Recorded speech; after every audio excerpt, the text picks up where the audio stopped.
I परीक्षा संपली, आजपासून शाळेला सुट्ट्या.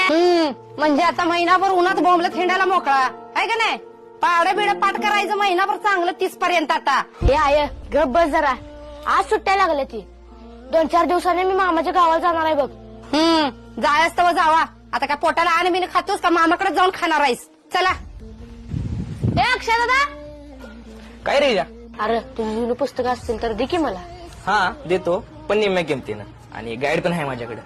बरं तू दे पुस्तकं, मी आईकडनं पैसे घेऊन नंतर देतो तुला. हा, ही घे. आणि गाईड सापडून झाली नंतर शोधून देतो. आय काय रेजा? हे बघ, अक्षय दादाकडनं जुनी नवीची पुस्तकं आणल्यात मी. अक्षा नवीला होता वे बाई, त्यानं तुला दिली वे पुस्तकं त्याची? होय, निम्या किमतीनं घेऊन जा म्हणला. आज बापाकडनं पैसे घेते, अक्षाचे पैसे देऊन टाकते पुस्तकाचं. आणि गाईड बी देतो म्हणलाय बाय. आरवळीची पानं का फाडायला लागलायस? जुन्या वयातली पानं शिल्लक राहिली ती एकत्र करून बाइंडिंग करून आणतो की. त्यानं मग एक मोठी वही तयार होत्या.